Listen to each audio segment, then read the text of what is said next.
सशक्त भारत चैनल में आपका स्वागत है। मैं हरिकेश्वर राम, मेरे साथ हैं आज नरेंद्र पासवान जी, जो सामाजिक कार्यकर्ता हैं और बढ़ चढ़ कर हिस्सा लेते हैं।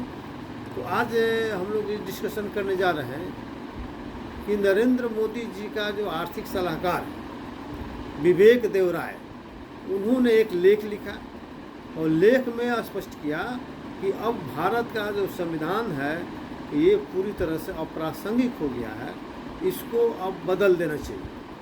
तो इस पर हम लोग एक बात कर रहे हैं कि क्या उन्होंने अपने मर्जी से सिर्फ लिखा लेख या उसमें मोदी जी की भी सहमति मान ली की है। तो नरेंद्र जी, इस समय में आप क्या सोचते हैं? क्या अपना उनका सोच है कि मोदी जी से प्रभावित होकर मोदी जी के कंसेंट लेकर उन्होंने इस तरह का संविधान बदलने की बात कही है? आप लोगों ने देखिए,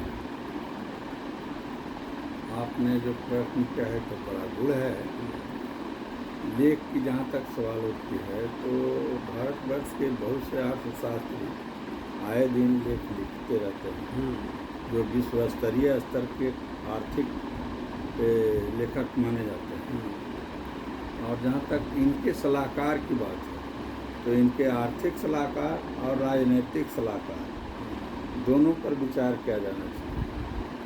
तो इनके आर्थिक सलाहकार के नाम आपने बताया राय साहब का, विवेक देवराय। हाँ। राजनीतिक सलाहकार इनके हैं श्री माननीय अमित शाह। तो ये दोनों तो अपने आप में प्रकांड हैं, वो किसी की महत्ता जानते नहीं। फिर भी ये दोनों लोग पहले उनसे स्वीकृति लिए होंगे और तभी इस तरह का लेख लिखते हैं या वो किसी तरह की बयान जारी करते हैं। और वर्तमान समय में जो भारतीय राजनीतिक, सामाजिक, आर्थिक परिदृश्य है, उसमें किसी की भी बात या किसी उनके ही संघ के सदस्य जो हैं, उनके जो अन्य सदस्य हैं, पुराने जो सदस्य हैं, चाहे आडवाणी जी हों, मुरली मनोहर जोशी हो या ईटी सेक्टर जो भी हों, ये किन्हीं की महत्ता उनके यहाँ स्वीकार नहीं है। जो करेंगे मोदी जी कहेंगे और आप मोदी जी कहेंगे वही दूसरे लोग बोलेंगे होगा। तो इसका मतलब है कि जो आशंकाएं चारों बल तैर रही है, लोग बोल रहे हैं कि अब की बार मोदी सरकार में जब आ जाएंगे तो संविधान को निश्चित रूप से खत्म कर देंगे। तो इसमें तो इसका मतलब है कि अब एक तरह से वो संतुष्ट होने जा रहा है। तो ये तो इनकी परिकल्पना में है। इनकी कल्पना और परिकल्पना स्वीकार होगा भारत के नागरिकों को, तभी ये अपने विचारों को नहीं तो हो सकता है कि ये लोगों को जो है ना, ये टेस्ट कर रहे हों कि भाई लोगों में किस तरह का रिएक्शन होता है। अगर रिएक्शन मान लीजिए कि पॉजिटिव रहेगा तो लागू कर देंगे, अब नेगेटिव रहेगा तो थोड़ा मटियाएंगे, फिर आगे का प्लानिंग करेंगे। इन्हें पूरी तरह से मालूम है कि भारत कृषकों का देश है, भारत मजदूरों का देश है, भारत के आम आवाम के जो अभी भी बहुसंख्यक लोग जो हैं अपनी मूलभूत आवश्यकताओं की पूर्ति नहीं कर रहे हैं। फिर भी ये जाने समझे अपने रणनीति के तहत वो सारे स्रोतों को, चाहे आर्थिक हो, राजनीतिक हो, सामाजिक हो, वो केंद्रित कर रहे हैं, जो हमारा संविधान उसकी इजाज़त नहीं देता।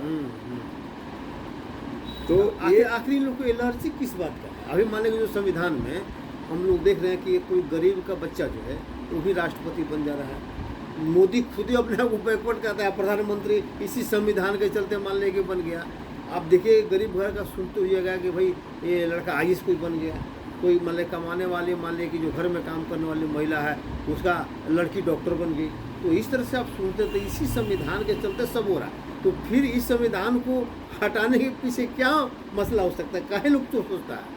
तो ये तो इनकी विचार जो धारा है, उसको हम अगर दूसरे शब्दों में कहें, जो नहीं कहना चाहिए आम आवाम की भाषा में, फासिज्म की ओर जो झुकाव इनका है वो परिलक्षित होता है ना।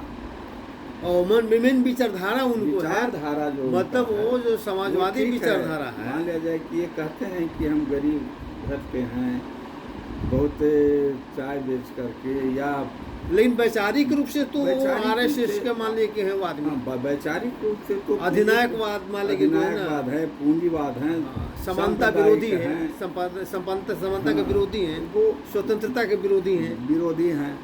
तो मतलब इस तरह से इसका मतलब ये हुआ कि अपना एजेंडा को लागू करने के लिए ये किसी मोदी हद तक जा सरकार सकते किसी प्रयास में लगा हुआ है।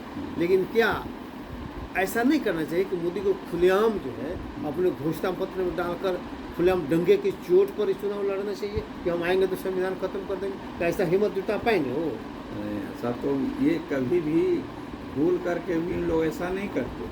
वो छद्म रूप में ही आएंगे। आएंगे। वो वैसे तत्व जो हैं वो अपने मूल रूप में नहीं आते, कभी नहीं आते। नहीं तो छिप के वार करते हैं। हाँ, करना है कुछ, करेंगे कुछ, कहेंगे कुछ। करेंगे कुछ।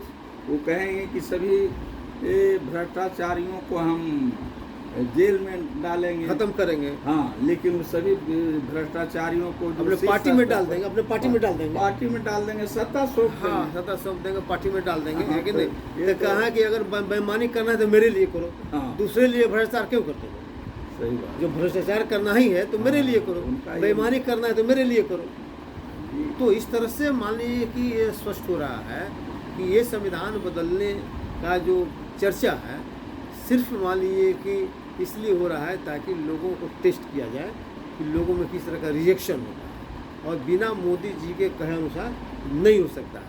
ये होता है ना कि डिस्क्लेमर निकलता है पेपर में कि भाई ये उनका निजी विषय है, तो वही इसको कहने का प्रयास, और उन्होंने कहा कि ये तो चूंकि निजी विचार है, ये पार्टी से कोई मतलब नहीं है, मोदी से कोई मतलब नहीं है, या आरएसएस से कोई मतलब नहीं है। लेकिन मान लीजिए कि इतना बड़ा आदमी जो आर्थिक सलाहकार हो तो अपने मन से तो करेगा नहीं, ये तो तय है। बिल्कुल ही मतलब नहीं। निश्चित रूप से मोदी जी का कंसेंट से मान लें कि ये हो रहा है, और मोदी जी का कंसेंट से अगर सचमुच में है तो ये देश के लिए दुर्भाग्य है, संविधान विरोधी है, देश विरोधी है। क्या बिल्कुल, जिस प्रकार से देखिए, थोड़ा सा हम लोग इसके प्राचीन इतिहास की ओर नहीं, मॉडर्न हिस्ट्री में भी जाएं तो क्राउन जो था वो आपका जैपनीज को डाइट के रूप में जानते हैं, तो उससे के ये भी तो कहते थे, हिटलर भी कहते थे ना, कॉबलर से चांसलर न हुए थे, ये झाड़ू बहाड़ू करते हुए माननीय प्रधानमंत्री बने, तो कॉबलर से चांसलर हुए थे,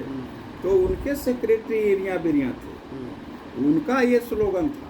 अच्छा कि जितना एक खाली झूठ ही बोलो, सच से नाता मत रखो, अच्छा, लेकिन इतना बार रिपीटेडली बोलो वो सत्य सत्य वही कन्वर्ट हो जाए सत्य में, मतलब सत्य वही लगने सत्य लगे, वही लगने लगे, और सारा चीज जो झूठ सब- साबित हो सब जाए। झूठ साबित हो जाए। वही मान ले ये उसी प्रेस बिल्कुल ऊपर। वही फार्मूला अपनाए हुए हैं, ताना साहब बने हुए हैं उन्हीं के तरह। चलिए तो आज इतना ही।